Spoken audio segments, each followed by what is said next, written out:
جتنی چیزیں مٹی میں ہوتی ہے اتنی چیزیں انسان کے جسم میں ہوتی ہے. انسان کی باڈی میں وہ چیزیں شامل ہے اور اس کے بغیر انسان کی جسم کی ساخت تیار نہیں ہوتی, باڈی تیار نہیں, اسٹرکچر تیار نہیں ہو سکتا. اور پھر اس کی تشریح بھی اتنی وضاحت کے ساتھ کی امام جعفر صادق نے, جبکہ نہ انہوں نے کسی کا پوسٹ مارٹم کیا تھا, نہ کوئی ایسی خوردبین اور مائکروسکوپ تھے جس کی بنیاد پر جسم کے ساختوں کو دیکھا اور ریسرچ کیا گیا ہو کہ 4 چیزیں انسان کی باڈی میں بہت زیادہ ہے, پھر 4 کے مقابلے میں 8 بہت کم ہے, اور پھر اس کے مقابلے میں 8 بہت ہی زیادہ کم ہے.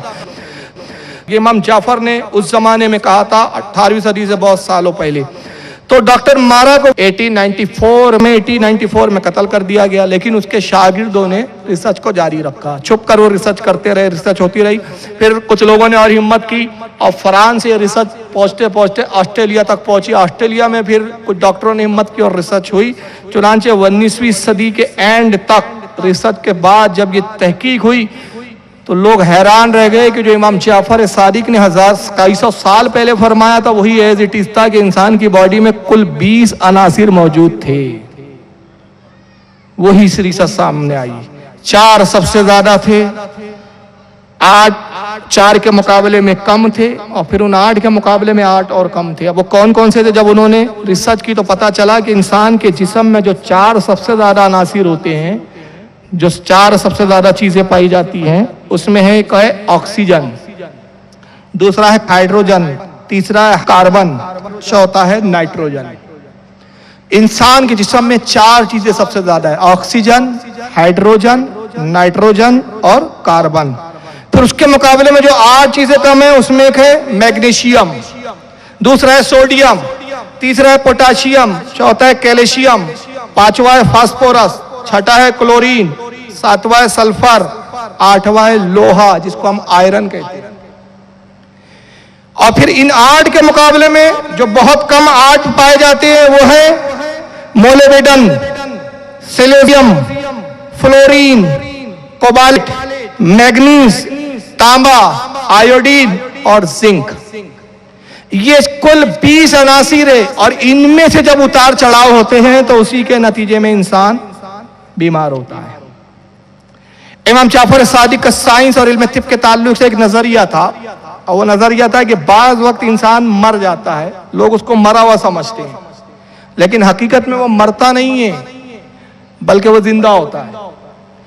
اور ایسا بھی ہوتا ہے کہ کئی بار ڈاکٹر علامتوں کو دیکھ کر, جو مردہ کی علامتیں ان کے نزدیک ہے, جو سائنس میں پروف شدہ ہے کہ بھائی یہ علامتیں پائی جائے تو فیصلہ کیا جائے گا کہ یہ شخص مر چکا ہے, مثلا دل کا نہ دھڑکنا, نفس کا نہ چلنا, آنکھوں کا پتھرانا, بہت ساری علامتیں ہیں جس کی بنیاد پر ڈاکٹر مردہ گھوشت کرتے ہیں, مردہ ڈکلیئر کر دیتے ہیں کسی کو. لیکن امام جعفر صادق کا اس تعلق سے نظریہ کیا ہے کہ بعض وقت علامتیں دکھتی ہے, علامتیں وہی پائی جا رہی ہے جو ایک مردہ کی علامت ہے, لیکن وہ مردہ نہیں ہوتا, زندہ ہوتا ہے. تو شاگردوں نے تعجب سے کہا کہ حضور کیا پھر وہ دوبارہ زندہ ہو, یا وہ گہری نیند میں جس کو ہم مردہ سمجھا جا رہا ہے اس کے بیدار کرنے کا بھی کوئی طریقہ ہے؟ فرمایا ہاں, اگر اس کا کچھ خون بہا دیا جائے تو وہ اس کو زندگی دوبارہ مل سکتی ہے. اور خون بہانے کے لیے بھی آپ نے خاص مقام بتایا, فرمایا 2 انگلیوں کے درمیان کا یہ حصہ میں جو آپ کو دکھا رہا ہوں, یہاں اگر چاقو سے یا نشتر سے ایک چیرا لگایا جائے اور یہاں سے اس نس کو چیر کر خون بہایا جائے تو وہ دوبارہ زندہ ہو جاتا ہے. لیکن سب نہیں ہوتے, ورنہ آپ ہر مردوں کو چیرنا شروع کر دیں گے. یعنی بعض وقت یہ ہوتا ہے. لیکن ہوا کہ جب امام جعفر صادق نے یہ نظریہ پیش کیا تو کسی نے اس نظریہ پہ یقین نہیں کیا. وجہ کیا تھی؟ اس زمانے میں مشینی دور نہیں تھا.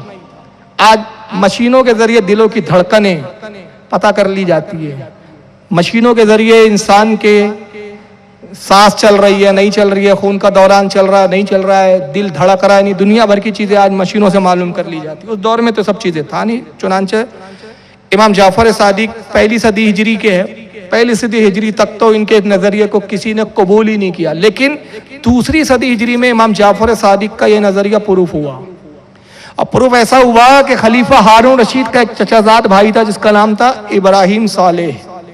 یہ بیمار ہو گیا اور بڑا سخت بیمار ہوا. خلیفہ ہارون رشید کو اپنے بھائی سے بڑی محبت تھی. ابراہیم صالح سے چچا زاد بھائی تھا, مشورہ دیا کرتا تھا خاص اور اہم کاموں میں. جب یہ بھائی بیمار ہوا خلیفہ ہارون رشید کا, تو ہارون رشید نے کھانا پینا چھوڑ دیا. ایک مرتبہ جب حکیموں نے بہت سمجھایا کہ حضور آپ کھانا کھائیے ورنہ ایسا نہ ہو کہ آپ بھی بیمار ہو جائیں، تو بمشکل خلیفہ دسترخوان پہ بیٹھا بھی کھانا کھا ہی رہا تھا کہ شاہی طبیب حاضر ہوا۔ تو خلیفہ نے شاہی طبیب سے پوچھا کہ بتاؤ میرے بھائی کی حالت کیا ہے، کیا کہتے ہو اس کے بارے میں؟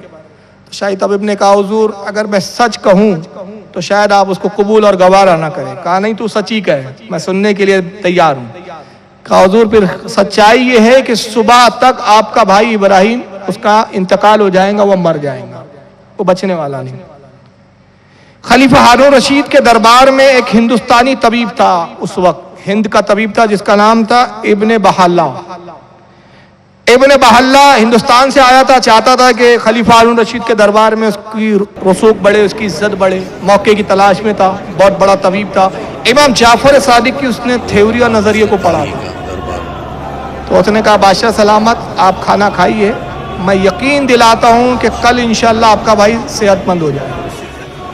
بادشاہ نے سنا تو خوش ہو گیا، پھر اس نے چند لقمے کھائے، اپنی خوابگاہ گیا اور سو گیا۔ جب صبح کا وقت ہوا تو سب سے پہلی خبر کنیز نے اس کو یہ سنائی کہ آپ کا بھائی ابراہیم مر چکا ہے، انتقال ہو گیا۔ خلیفہ ہارون رشید پہنچا، ابراہیم کی لاش رکھی ہوئی تھی اور شاہی طبیب بھی مسکراتے ہوئے کھڑے ہوئے تھے، اندر